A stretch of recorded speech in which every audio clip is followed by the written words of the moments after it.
So this is what we say PES, and then we are going to learn price elastic supply now. So I'm going to write here a small note: price elasticity supply. So what is PES means? PES means change in price is represented by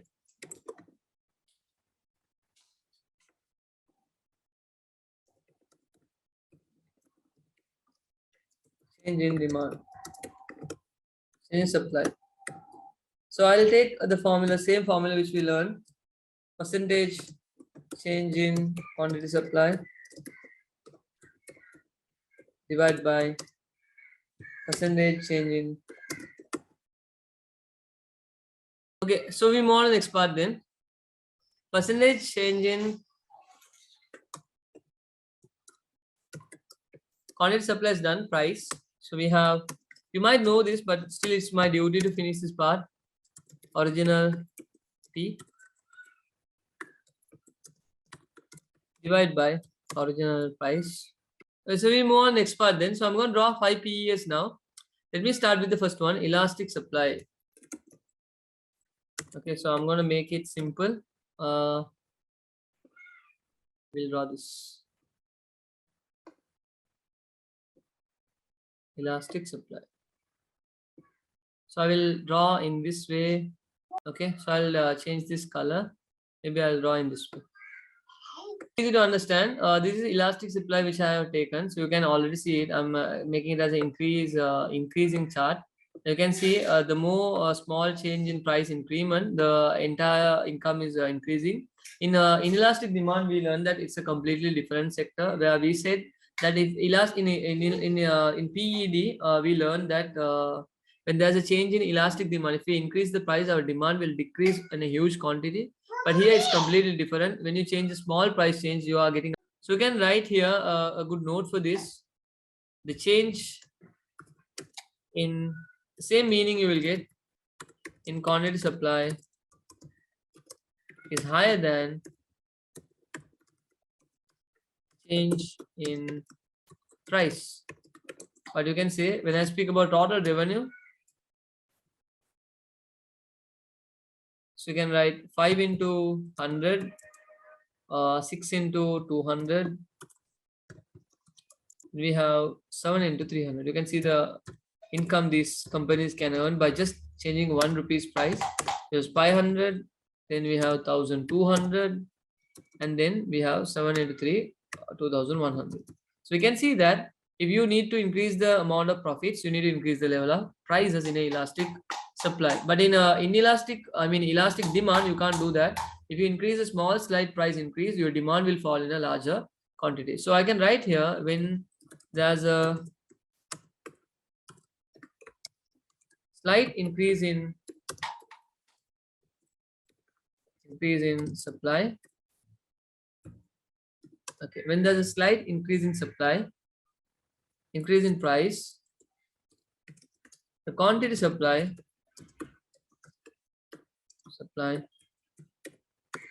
will increase in a larger scale. Okay, here we can say that the producer is earning the highest at price 7, which is $2,100. We'll copy this down. So I'm going to draw the next part, inelastic supply. So let me draw that as well. But I forgot to write for elastic supply the PES. So let me write the PES. More than 1, less than infinity. Okay, so you know how infinity looks like, but I'll draw it. Infinity is like this. So then we move on to the next part, inelastic supply. What do we have? We have inelastic supply. So what does inelastic supply says that the change in price is higher than the change in QS. So here we can say that, for example, I'll go with the total revenue curve. Let me write the PES more than 0, less than 1. So then if we take the total revenue curve, you might know, I'll take with 100 to 10, 100 into 10, 150 into 20, then you can see 200 into 30. So when I see 100 into 10 is 1000, 150 into 20 is 3000, 200 into 30 is 6000. So which means here the producer should always increase the price, not the quantity demand. So the price, higher the price, so the here you can write, to increase the revenue, producer should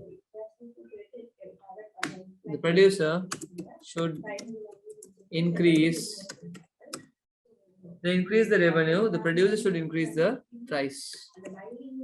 Okay, but there's a small note I can say.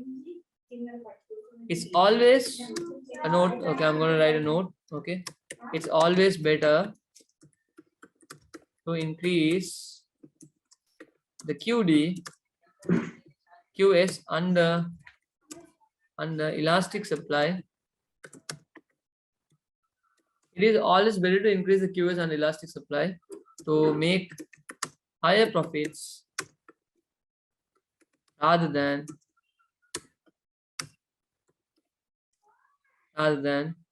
inelastic supply by changing prices. You can write it down fast. So I'm going to draw 3 curves. Let me start with unitary supply. And we have perfectly elastic supply, perfectly inelastic supply. So I'll name it in price QS, price QS, then we have price QS, we have QS. Okay, so now I'm going to start price QS, price QS. So I'm going to define these names. Perfectly elastic supply. Okay, then we have perfectly inelastic supply, perfectly inelastic supply. So we have perfectly elastic supply, perfectly inelastic supply, and unitary supply. So I'm going to name this as, I'm going to put these curves here.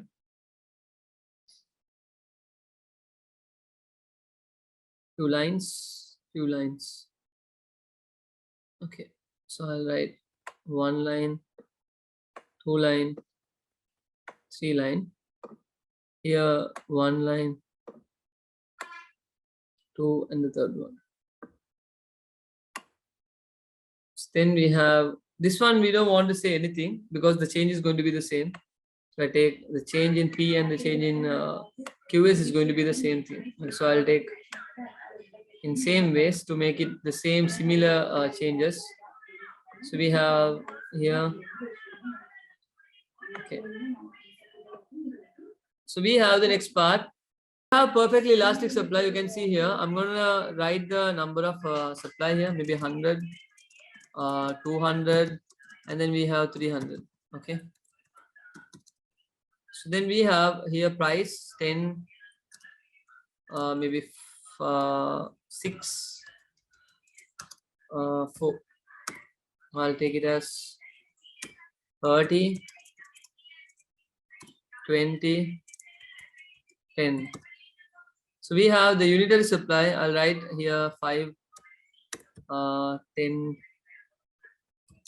Then we have 20, 15. Here we have 50, and we have 100. We have 150. Okay, so that's easy. So I'm going to write the PES demands, PES supply. Okay, so we move on to the next part then. Here I'm going to write PES as infinity. Draw here infinity. And here we will write perfectly inelastic supply as 0. And then unitary is 1.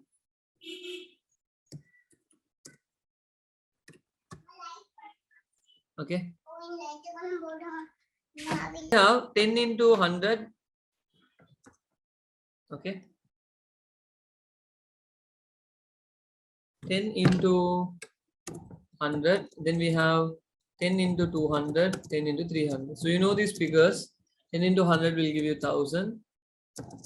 10 into 200 will give you 2000. 10 into 300 will give you 3000. So here what you need to do, you need to try to increase the quantity if you want to increase the price. So increase the quantity to increase the revenue. So it's a very straightforward one. And this happens only when there's a perfect comparison. So this happens only in perfect comparison. We will start perfect comparison next class. Okay. Perfect comparison. Then we have PES. In PES we can write, I'll write quantity demand as the same. Maybe in Sri Lanka the entire population is consuming the same product, means this might happen, but this happens very randomly. So I'll take 100.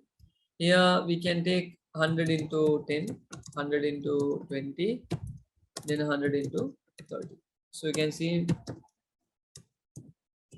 1000, 2000, then we have 30, 3000.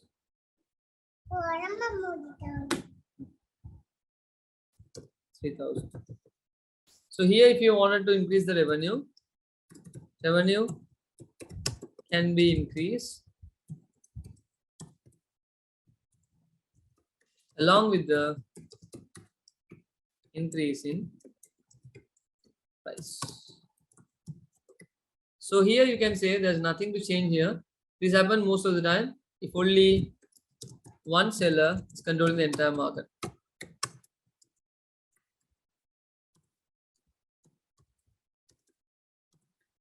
Controlling the entire market.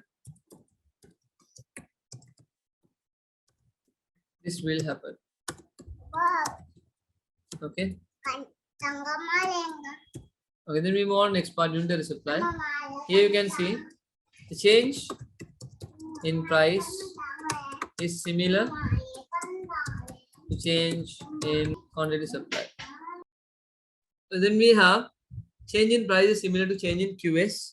So we have, you can see it is changing from 5 to 10, 10 to 15, 15 to 100, 100 to 50. And if you get the Q, PES, if you calculate, you'll get finally 1 only, because the change in price and the change in quantity supply is similar. So you will not make a big revenue change.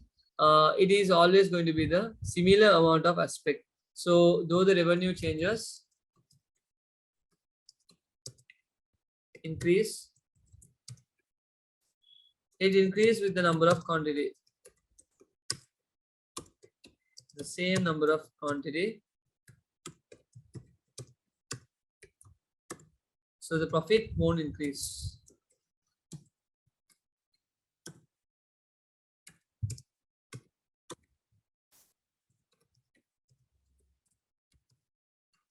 Well, that's all for PES. We are done with PES. We have one more thing to discuss. With that, PES will come to an end, and I'll be starting market equilibrium in a while of time. So please copy this down. Do you have any doubts?